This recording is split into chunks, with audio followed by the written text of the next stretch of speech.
کاموں سے جن کا کوئی مقصد نہ ہو اس سے بچتے۔ پچھلے ہر ایک چیز کا مقصد ہے۔ ایک آدمی سوئی بنا رہا اس کا بھی مقصد، چھوٹا سا جھوپڑا بناتا ہے اس کا بھی مقصد، آدمی تھوڑی دور جا رہا ہے کہیں اس کا بھی مقصد، کسی سے بات کرتا ہے اس کا بھی مقصد، ہر کام کا مقصد ہے۔ کیا اللہ تبارک و تعالیٰ نے انسان جیسی عظیم الشان مخلوق کو بے مقصد پیدا کیا کہ تم بے مقصد یوں ہی پیدا کر دیے، تمہارا آنے کا کوئی مقصد نہیں؟ اللہ کے لیے عبث لازم آئے گا جو ذات باری تعالی سے محال ہے۔ اللہ کوئی بھی کام بیکار نہیں کر سکتا۔ اللہ نے ہمیں پیدا کیا ہے اور تمام کائنات کے نظام کو ہماری وجہ سے اللہ نے منظم کیا۔ جتنے کائناتی نقشے ہمیں نظر آ رہے ہیں وہ سب کے سب انسانوں کے لیے۔ جو بھی آپ بحر و بر میں، ارض و سما میں، خشکی اور تری میں دیکھ رہے ہیں یہ سب انسان کے لیے اللہ نے پیدا کیا۔ قرآن میں بھی اللہ تعالیٰ نے فرمایا ہے أَلَمْ تَرَوْا أَنَّ اللَّهَ سَخَّرَ لَكُم مَّا فِي السَّمَاوَاتِ وَمَا فِي الْأَرْضِ وَأَسْبَغَ عَلَيْكُمْ نِعْمَهُ ظَاهِرَةً وَبَاطِنَةً۔ کیا تمہیں دکھتا نہیں ہے کہ آسمان و زمین اور جو کچھ ان کے بیچ میں ہے سب کا سب تمہارے لیے بیگاری خادم بنا دیا اور ظاہری اور باطنی نعمتوں کو تمہارے اوپر اڈیل دیا گیا؟ سورج کا دہکنا اور چاند کا چمکنا اور ستاروں کا روشنی دینا یہ انسان کے لیے، یہ اپنے مقصد میں لگے ہوئے ہیں۔ زمین کی دوڑ دھوپ اور اسی طریقے سے تمام چیزوں کی نقل و حرکت یہ سب انسان کے لیے۔ اللہ فرما رہا ہے جو کچھ زمین میں، جو کچھ آسمان سے، سب کس کے لیے؟ انسان کے لیے۔ اور انسان کس کے لیے؟ بیکار، اس کا کوئی مقصد نہیں۔ بڑے دھڑلے سے لوگ کہہ دیتے ہیں جی مجھے جو چاہے کرنے دو، چھوڑو مجھے۔ بیٹا باپ سے کہتا ابا رہنے دو، بہت سمجھا لیا، مجھے اپنی زندگی جینے دو۔ چھوٹے بڑوں سے کہتے ہیں جی سن لیا آپ کی ٹکر ہم نے، رہنے دو ہمیں سنانے کو، زمانہ بدل گیا ہے، اب مجھے اپنی خوشیوں کے دن گزارنے دو۔ ماننے کو تیار نہیں۔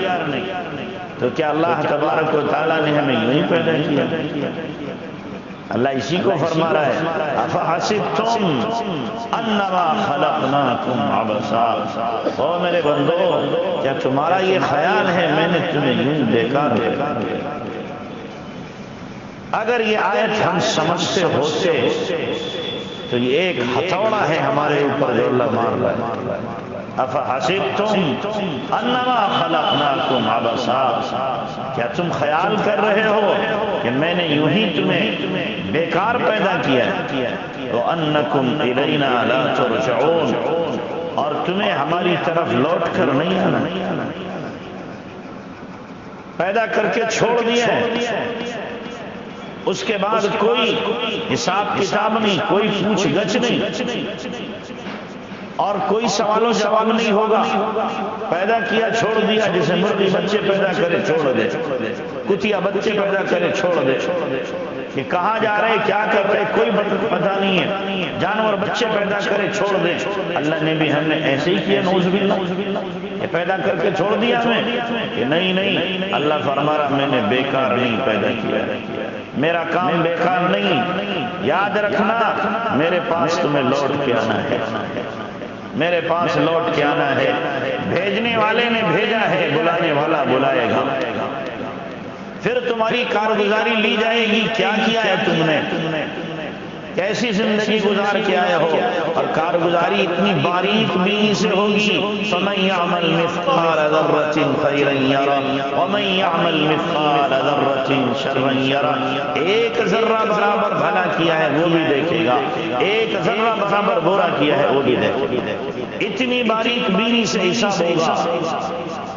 یوں ہی نہیں کام چل جائے گا، پچے پانی ہو جائیں گے، سارا نشہ ہرن ہو جائے گا. آدمی ساری اپنی ذہنی قوت کو مفلوج پائے گا، ساری چوکڑی بھول جائے گا. یہ کیا ہوا، میں نے تو کچھ اور سمجھا تھا لیکن یہ تو کچھ اور نکلا. وَبَدَا لَهُم مِّنَ اللَّهِ مَا لَمْ يَكُونُوا يَحْتَسِبُونَ. قرآن کہہ رہا ہے وَبَدَا لَهُم مِّنَ اللَّهِ مَا لَمْ يَكُونُوا يَحْتَسِبُونَ. ظاہر ہوگا ان کے لیے وہ جس کا ان کو گمان نہیں تھا، وہ ظاہر ہوگا.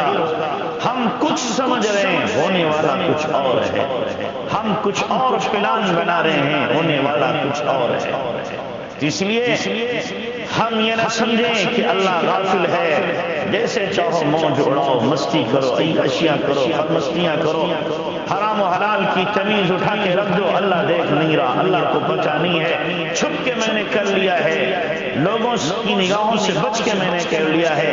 نہیں نہیں، اللہ صاف فرما رہا ہے، صاف فرما رہا ہے. اور ظالموں یہ مت خیال کرنا کہ میں دیکھ نہیں رہا، میں دیکھ نہیں رہا ہوں، میں نہیں جانتا ہوں. نہیں، میں نے ایک دن مقرر کیا ہے تمہارے حساب کا، اس دن کے لیے تمہیں مہلت دیا. لا تحسبن اللہ غافلا. کیسی قرآن کی آیت ہے. لا تحسبن اللہ غافلا، اللہ کو غافل نہ سمجھو. لا تحسبن اللہ غافلا اما يعمل الظالمون. جو بدکار، جو ظالم، جو مشرک، جو کافر، جو فاسق و فاجر کر رہے ہیں وہ اللہ کو غافل نہ سمجھو. انما يؤخرهم ليوم تشخص فيه الابصار. ہم نے مہلت دے رکھی ہے، ڈھیل دے رکھی ہے اس دن کے لیے جب آنکھیں چکا چوند ہو جائیں، آنکھیں جھک جائیں گی اور آدمی کی سمجھ میں کچھ نہ آئے گا. اس دن کے لیے ہم ڈھیل دے رہے ہیں. تو وہ دن آنے والا ہے. تو اللہ کو کوئی بندہ غافل نہ سمجھے.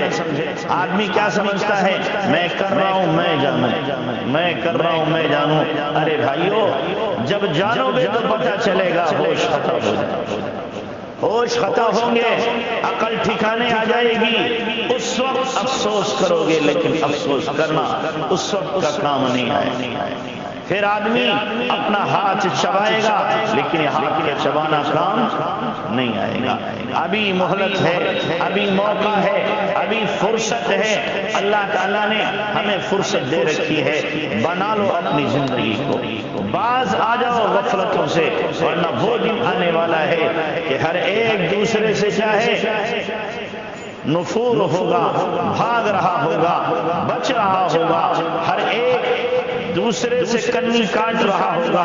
کہیں مجھ سے سوال نہ کر لے، کہیں مجھ سے مانگ نہ لے میری نیکیوں کے بارے میں.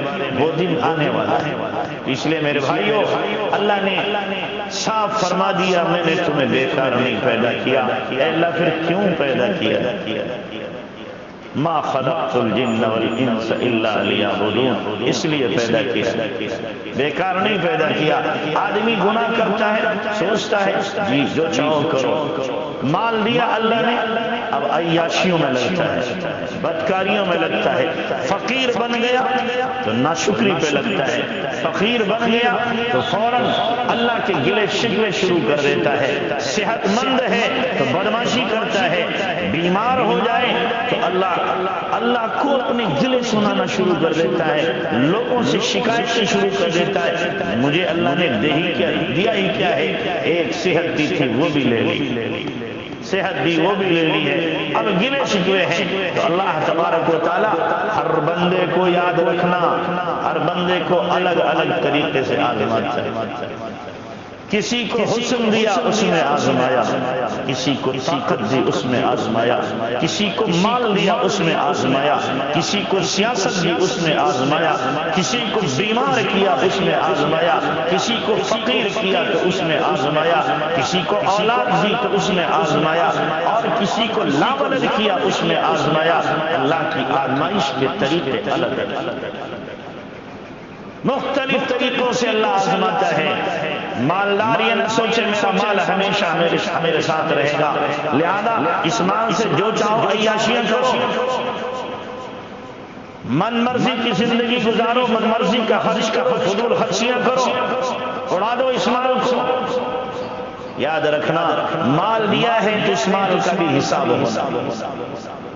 مال ملتا ہے، کچھ لوگ ہیں جو عیاشیوں میں خرچ کرتے ہیں، کچھ وہ ہیں جو جوئے میں خرچ کرتے ہیں، کچھ وہ ہیں جو سٹے میں خرچ کرتے ہیں، کچھ وہ ہیں جو مقدمات میں خرچ کرتے ہیں، کچھ وہ ہیں جو محلات میں خرچ کرتے ہیں، کچھ وہ ہیں جو شادیوں میں خرچ کرتے ہیں، کچھ وہ ہیں جو مال کو لٹا کر کے رنڈیوں پہ دکھاتے ہیں کہ ہم اتنے خرچ کرنے والے ہیں، کچھ وہ ہیں جو طرح طرح کے پکوان کھا کر کے مال کو اڑاتے ہیں۔ یاد رکھنا جیسے چاہو خرچ کر لو، ایک دن اللہ پوچھ کے رہے گا من این اکتسب وفیما انفقا، کہاں سے لایا، کہاں پہ لگایا، جواب دے، بتا مجھے کہاں سے لایا تھا، کس جگہ سے کمایا تھا، اور اس مال کو تم نے کہاں پہ خرچ کیا۔ کتنے لوگ ہیں شراب کے اڈے قائم کرتے ہیں، خود پیتے ہیں، دوسروں کو پلاتے ہیں، مال ملا ہے، کم مال تھا تو ٹھرا پیتا تھا، ٹھرا شراب پیتا تھا، مال بڑھ گیا اب ٹھرا نہیں، انگریزی 3000 کی بوتل پیتا ہے، 5000 کی بوتل پیتا ہے۔ کیوں؟ مالدار ہے، روزانہ 5-5 ہزار 10-10 ہزار شراب پہ لٹا رہا ہے، عیاشیوں میں لاکھوں لٹا رہا ہے، وہ سمجھتا ہے میرا مال ہے، میں جیسے چاہوں خرچ کروں۔ یاد رکھنا جو میں نے حدیث پڑھی تھی اس کا ایک جز یہ بھی ہے، او غنم مطغیا، مال ملتا ہے تو سرکشی آتی ہے، مال ملتا ہے تو بدمعاشی آتی ہے، مال ملتا ہے خدا فراموشی آتی ہے، مال ملتا ہے تو گھمنڈ اور غرور آتا ہے، مال آتا ہے تو پھر آدمی اپنے نیچے والوں کو فراموش کر دیتا ہے۔ کتنے ایسے لوگ ہیں، مجھے معاف کرنا، جو سٹوں میں اپنی زندگی کو تباہ کر رہے ہیں، جوا کھیل رہے ہیں، سٹا کھیل رہے ہیں، خود بھی برباد ہوتے ہیں، دوسروں کو بھی برباد کرتے ہیں۔ یاد رکھنا میں نے ایسے سٹا کھیلنے والے بھی دیکھے ہیں جو گاڑیوں میں جن کے بچے سفر کرتے ہیں، جن کے یہاں کئی نوکرانیاں کام کرتی تھیں، ہم نے ان کے بچے بھی دیکھے ہیں کہ سٹا کھیلتے گاڑیاں گئیں، مکان گیا، جائیداد گئی، بینک بیلنس ختم ہوا، اس سٹے اور عیاشی میں ان کے بچے پھر زکاتوں پہ پلے۔ میں نے اپنی چھوٹی عمر میں دیکھا ہے کہ ان کے بچوں نے پھر زکات کھائی ہے، زکات۔ جو کوٹھیوں میں رہنے والے تھے، بنگلوں میں رہنے والے تھے، گاڑیوں میں سفر کرنے والے تھے، نوکرانیاں کئی جن کے یہاں کام کرتی تھیں، لیکن جب سٹے بازی کی لت لگی اور عیاشی کا خمار جب ان کے اوپر سوار ہوا ہے تو اللہ تبارک و تعالیٰ نے پھر سب کچھ چھین لیا، روڈ پہ آ گئے اور آخر وقت میں خود بھی زہر کھا کے مر گئے۔ یہ دن بھی دیکھنے میں آتا ہے، اس لیے جن کو دولت ملی ہوئی ہے یہ نہ سمجھیں میرا اپنا ذاتی مال ہے، میں نے کمایا ہے، جیسے چاہوں خرچ کروں، جہاں چاہوں میں لٹا دوں۔ نہیں، اللہ کا دیا ہوا ہے، اللہ کی مرضی پہ خرچ کرو۔ جس رب نے دیا ہے وہ رب چھین بھی سکتا ہے، جس رب نے دیا ہے وہ آج آپ کو دینے والا بنا رہا ہے، آپ نہیں دو گے کل وہ آپ سے واپس لے گا۔ آج آپ ہزاروں ایک دن میں خرچ کرتے ہو، کہیں وہ دن نہ آ جائے 2 پیسے کے لیے کاسے گدائی آپ کے ہاتھ میں ہو، بھیک کا پیالہ آپ کے ہاتھ میں ہو، روٹیوں کو ترس جاؤ، کہیں ایسا نہ ہو جائے۔ اس لیے اس مال کے ذریعے سے سٹے کے بازار گرم مت کرو، عیاشی کے بازار مت گرم کرو، شراب و شباب پہ مت لٹاؤ اس مال کو۔ مال بہت بڑی نعمت ہے جو اللہ تبارک و تعالیٰ نے دی ہے، اس کو صحیح مصرف میں خرچ کرو گے جنت انتظار کرے گی، غلط جگہ خرچ کرو گے جہنم بلائے گی۔ آجا تو میرا حصہ ہے، تو میرا حصہ ہے۔ اس لیے او غیر مچغیہ، سرکشی میں مبتلا نہ ہو جانا، سرکشی میں مبتلا نہ ہو جانا۔ تو اللہ تبارک و تعالیٰ نے ہمیں جو پیدا کیا ہے اس مقصد کو میرے بھائیوں پہچانو، اللہ کے لیے اس مقصد کو پہچانو۔ ما خلقت الجن والانس الا لیعبدون، ہم نے انسان و جنات کو محض اپنی عبادت کے لیے پیدا کیا ہے، محض عبادت کے لیے پیدا کیا ہے، اپنی معرفت کے لیے پیدا کیا ہے۔ ہم اپنے بندوں سے چاہتے ہیں کہ میرے بندے مجھے پہچانے، میرے بندے مجھے پہچانے، میں نے اس لیے پیدا کیا ہے۔ اور جہاں تک تمہاری روزی کا سوال ہے، جہاں تک تمہارے رزق کا سوال ہے، تو میں رزق دینے والا ہوں، مجھے کوئی روک نہیں سکتا، میں رزق دینے والا ہوں۔ جب تم میری مان کے چلو گے تو بھی دہانے تمہارے لیے کھول دوں گا، نافرمانوں کو میں دیتا ہوں، فرما برداروں کو محروم نہیں رکھوں گا، ان کو بھی اچھا ہمارا مقصد زندگی اللہ کی عبادت ہے، اللہ کی عبادت ہے۔ اور عبادت کا مفہوم عام ہے، عبادت کا مفہوم صرف چند سجدے کر لینا نہیں ہے۔ یہ جو ذہن میں خاکہ بنا ہوا ہے، لوگوں کی سوچ بنی ہوئی ہے، عبادت نام ہے تسبیح پھیرنے کا، عبادت نام ہے نماز پڑھنے کا، بس تلاوت کرنے کا نام عبادت ہے، باقی جو کام کیے جائیں یہ دنیا ہے۔ نہیں، یاد رکھنا، ایمان والے کا کوئی کام دنیا نہیں ہوتا، ایمان والے کے سارے کام دین ہیں۔ جب اس کی نیت خالص ہوتی ہے، اس کی نیت درست ہوتی ہے، سب عبادت ہے۔ بات چیزیں عبادت محضہ میں ہیں، بات چیزیں جو ہیں بالواسطہ عبادت ہیں، غیر محضہ عبادت ہیں۔ نماز جو ہے عبادت محضہ کے اندر داخل ہے، عبادت محضہ میں ہے، ذکر عبادت محضہ میں ہے، تلاوت عبادت محضہ میں ہے، یہ صرف اور صرف عبادت ہے۔ لیکن اگر کوئی حلال کماتا ہے اسلامی اصولوں کے مطابق، یہ بھی عبادت ہے بالواسطہ۔ کوئی آدمی حرام سے بچتا ہے، یہ بھی عبادت ہے بالواسطہ۔ کوئی آدمی دوسروں کی خدمت کرتا ہے، یہ بھی عبادت ہے بالواسطہ۔ کوئی آدمی سیاست میں آتا ہے، سیاست میں آتا ہے، مقصد اس کا درست ہے، مقصد اس کا درست ہے کہ میں مسلمانوں کو عزت دلاؤں گا، ان کے کام کروں گا، مسلمانوں کو ذلت سے نکالوں گا، ان کی آواز اٹھاؤں گا، ان قانون کے دائرے میں لاؤں گا، مقصد درست ہے، اس کی سیاست بھی عبادت ہے۔ حضرت مدنی رحمت اللہ علیہ ایک طرف بخاری شریف پڑھاتے تھے، دوسری طرف سیاست میں، دوسری طرف کیا تھے؟ سیاست میں تھے۔ حضرت تھانوی رحمت اللہ علیہ کے سامنے تذکرہ کسی نے کیا حضرت مدنی کی سیاست کا، اور انداز اس کا جو تھا وہ طنز والا تھا، طنز والا انداز تھا۔ تو حضرت نے فرمایا او بدبخت کہیں کہ تجھے حضرت مدنی کی سیاست نظر آئی، حضرت مدنی کی بخاری نظر نہیں آئی، حضرت مدنی کی بخاری نظر نہیں آئی۔ سیاست تجھے دکھ رہی ہے، اس سیاست کے اندر قیادت چھپی ہوئی ہے، اس سیاست کے اندر سیادت چھپی ہوئی ہے، اس سیاست کے اندر اللہ کی رضا چھپی ہوئی ہے، تجھے پتہ نہیں ہے۔ تو عبادت ایک مفہوم عام ہے، ہم لوگ سمجھتے ہیں عبادت نام ہے مسجد میں جا کے صرف سجدے کر لینے کا۔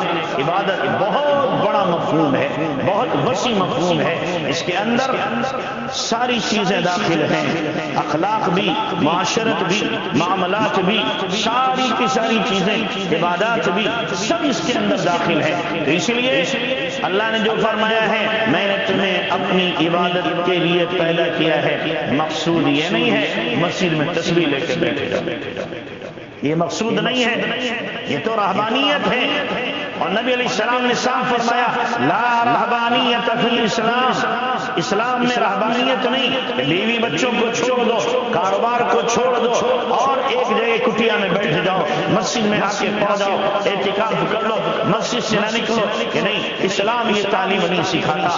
ہمارے نبی نے سیاست بھی کی ہے، ہمارے نبی نے جج بن کے بھی دکھایا ہے، ہمارے نبی نے ایک نہیں 11 شادیاں کر کے بھی دکھائی ہیں، ہمارے نبی نے تسبیح بھی پڑھی ہے، تلاوت بھی کی ہے، ہمارے نبی نے تلوار بھی اٹھائی ہے، ہمارے نبی نے جج بن کر کے فیصلے بھی کیے ہیں، ہمارے نبی نے دشمنوں کے ساتھ بھی معاملات کیے ہیں، ہمارے نبی نے اعلیٰ اخلاق کا نمونہ بھی پیش کیا ہے۔ نبی کی زندگی ہمارے نمونہ ہے۔ نبی کا کوئی کام یاد رکھنا دنیا نہیں ہوتا، نبی کا ہر کام کیا ہوتا ہے؟ عبادت ہوتا ہے۔ نبی کا ہر کام عبادت ہوتا ہے۔ تو نبی نے سیاست بھی کی، نبی نے تجارت بھی کی، نبی نے عبادت بھی کی، نبی نے معاشرت بھی کر کے دکھائی، نبی نے اعلیٰ اخلاق بھی پیش کیے۔ یہ ساری کی ساری نبی کی کیا تھی؟ عبادت۔ یہ سب نبی کی عبادت ہے۔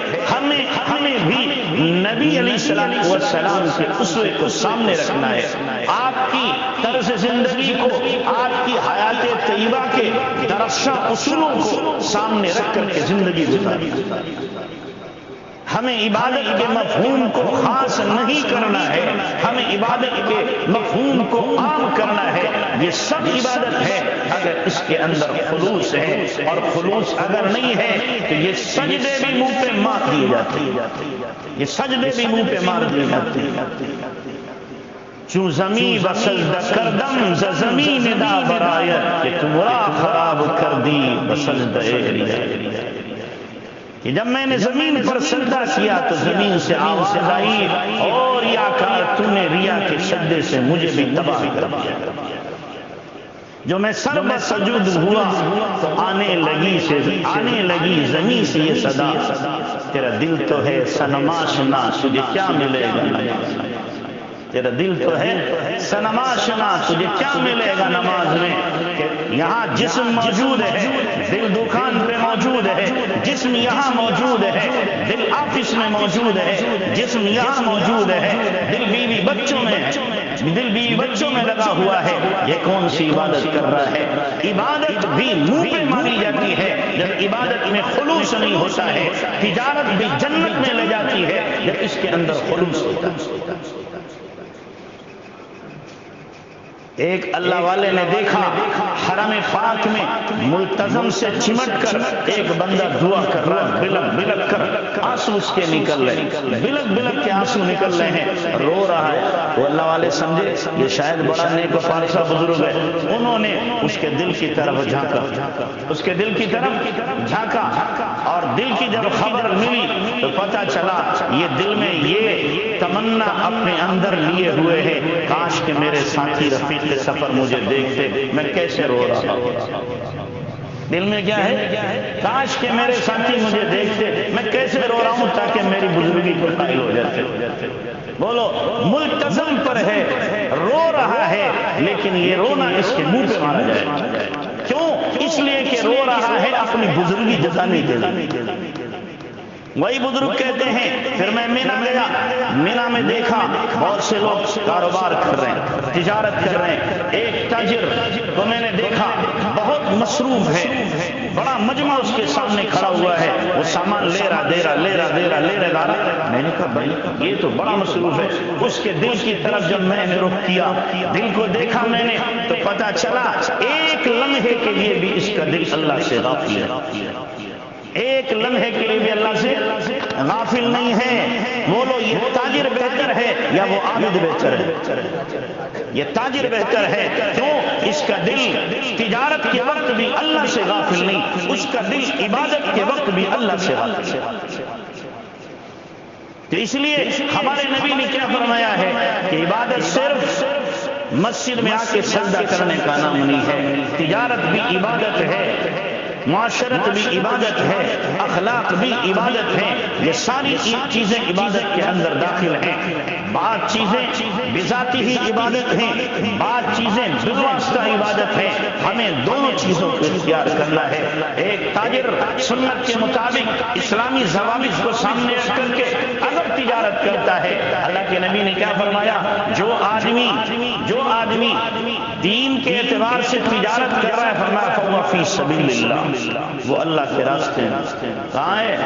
وہ اللہ کے راستے میں ہے۔ جو صحیح معنوں میں تجارت کر رہا ہے وہ اللہ کے راستے میں۔ آپ نے فرمایا جو اپنے بیوی بچوں کے لیے محنت و مزدوری کر رہا ہے، فَهُوَ فِي سَبِيلِ اللَّهِ، وہ اللہ کے راستے میں ہے۔ ہم سمجھتے ہیں اللہ کے راستے میں وہ ہے جو جہاد کو جائے، اللہ کے راستے میں وہ ہے جو آدمی کیا ہے جماعت میں وقت لگائے۔ نہیں، اللہ کا راستہ یاد رکھنا بہت عام ہے، بہت عام ہے، ہم اس کو خاص نہیں کر سکتے۔ اللہ کے نبی نے فرمایا جو جمعے کی نماز پڑھنے آ رہا ہے، فرمایا فَهُوَ فِي سَبِيلِ اللَّهِ، وہ اللہ کے راستے میں، وہ کہاں ہے؟ اللہ کے راستے میں ہے۔ اور جو اللہ کے راستے میں جماعت میں جا رہا، مبارک، سوبار مبارک، سلام اسے، اپنا سب کچھ لگا رہا ہے، ہم اسے بھی سلام کرتے ہیں، وہ بھی اللہ کے راستے میں ہے۔ لیکن اللہ کے راستے کو خاص نہیں کیا جا سکتا، اس کی مختلف شکلیں ہیں، مختلف اس کے کیا ہیں درجات الگ الگ ہیں۔ تو اللہ کے نبی صلی اللہ علیہ وسلم نے فرمایا کہ دین مخصوص، عبادت مخصوص مت کرو جس عبادت کے لیے اللہ نے انسان کو پیدا کیا ہے۔ ما خلقت الجن والانس الا لیعبدون، انسان جنات عبادت کے لیے پیدا کیے گئے، لیکن عبادت کا طریقہ صرف نماز نہیں ہے، عبادت صرف نماز نہیں ہے۔ ایک آدمی فرض بھی ادا کرتا ہے اور ساتھ میں فرض ادا کرنے کے ساتھ مان لو وہ نفل نہیں پڑھتا، لیکن اعلیٰ درجے کے اخلاق، اعلیٰ درجے کے اخلاق ہیں۔ اللہ کے نبی نے کیا فرمایا کہ اعلیٰ اخلاق والا رات میں تہجد پڑھنے والے دن میں نفل روزہ رکھنے والوں سے آگے بڑھ جائے گا، جس کے اخلاق کیا ہوں گے؟ اعلیٰ درجے کے ہوں گے۔ اللہ کے نبی نے فرمایا ادخال السرور فی قلب المؤمن خیر من صدقۃ وصیام، کہ کسی ایمان والے کے دل میں خوشی کا پیدا کرنا یہ نفل روزوں سے اور نفل صدقوں سے بہتر ہے۔ کسی ایمان والے کے دل کو ہم نے کیا کر دیا؟ خوش کر دیا۔ اس پر مجھے ایک واقعہ یاد آیا۔ عبداللہ ابن مبارک رحمۃ اللہ علیہ، بہت عظیم شخصیت، بہت عظیم محدث، اور ایسے محدث جن پر کسی بھی جرح و تعدیل کے امام نے ایک لفظ نہیں کہا، ایسے عظیم محدث ہیں۔ ان کا ایک بندے سے تعلق تھا، وہ ان کے یہاں آتا جاتا تھا اور ان سے قرض بھی لیتا تھا، دے دیتا تھا، اور وہ ایک ہوٹل میں کام کرتا تھا، ہوٹل میں قرضہ زیادہ ہوا، قرض خواہوں نے مطالبہ کیا، دے نہ سکا تو قرض خواہوں نے پھر مطالبہ کیا کہ یہ ہمارا قرضہ ادا نہیں کر رہا ہے، لہذا اس کو حکومت پکڑ کے جیل میں ڈالے۔ چنانچہ حکومت نے پکڑ کے جیل میں ڈال دی۔ عبداللہ بن مبارک رحمۃ اللہ علیہ سفر میں جا رہے تھے، اس ہوٹل کے پاس سے گزرے اور پوچھا کہ بھائی وہ بندہ کہاں ہے جو یہاں رہا کرتا تھا، وہ بندہ کہاں ہے کہ جی اس کے اوپر قرضہ چڑھ گیا تھا، لہذا حکومت نے اس کو پکڑ کے جیل میں ڈال دیا ہے۔ اچھا، تو اس کے دوستوں کے ذریعے معلوم کیا کتنا قرضہ، اتنا قرضہ ہے۔ تو عبداللہ بن مبارک رحمۃ اللہ علیہ نے وہ قرضہ سارا کا سارا ادا کیا، اور ادا کرنے کے بعد بتایا بھی نہیں کہ ہم نے ادا کیا۔ وہ بندہ چھوٹ گیا، وہ بندہ کیا ہوا؟ چھوٹ گیا، آ گیا۔ اب عبداللہ بن مبارک رحمۃ اللہ نے پھر گئے اور اس سے جا کے پوچھا بھائی اس سے پہلے میں آیا تھا، آپ کہاں گئے ہوئے تھے؟ آپ کہاں گئے ہوئے تھے؟ اس نے کہا میرے اوپر قرضہ چڑھ گیا تھا، اس لیے میں آ نہیں سکا، میں جیل میں تھا۔ لیکن پھر کوئی اللہ کا بندہ ایسا ملا اس نے میرا سارا قرضہ چکا دیا اور مجھے پتہ بھی نہیں کس نے چکایا. ہم آپ ہوتے تو کیا کہتے ہیں؟ وہ حقیر فقیر ہی تھا. کیا کہتے ہیں؟ وہ حقیر فقیر ہی تھا. آیکر نہیں ادا کیا ہے، آیکر کو ہی اللہ نے توفیق دی ہے. لیکن نہیں، کوئی تذکرہ نہیں. پوری زندگی جس بندے کے ذریعے سے ادا کروایا تھا اس سے کہا تھا میری زندگی میں یہ راز ظاہر نہیں کرنا، میرے مرنے کے بعد تم ظاہر کرنا، میرے مرنے کے بعد تم بتانا. یہ ہیں خوشی کو دینے والے، یہ ہیں کیا دینے والے؟ خوشی کو دینے والے. انہی عبداللہ مبارک رحمۃ اللہ علیہ کا واقعہ ہے. ایک مرتبہ ایک آدمی آیا کہ جی میرے اوپر قرضہ ہے اتنا اور میں پریشان حال ہوں. عبداللہ مبارک نے پرچی لکھی، پوچھا کتنا ہے کہ 10,000. عبداللہ مبارک نے پرچی لکھی، پرچی کو بند کر دیا، کہا جاؤ میرے خازن کو دے دو جا کر کے. اب جا کر کے خازن کو دیا، خازن نے پرچی دیکھی تو اس بندے سے پوچھا بھائی تمہارے اوپر کتنا قرضہ ہے؟ اس نے کہا 10,000. اچھا اس میں تو 15,000 لکھا ہوا ہے.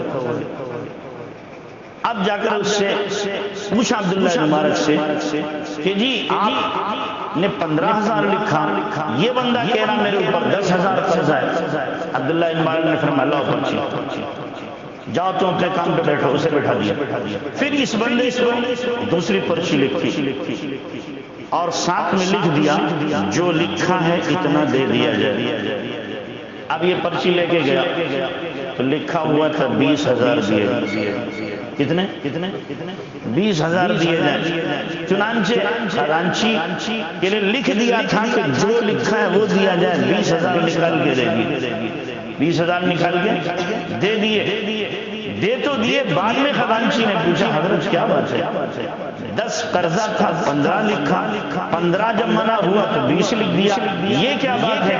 فرمایا تمہیں پتہ نہیں ہے، آج موقع ملا تھا مجھے ایک حدیث پر عمل کرنے کا.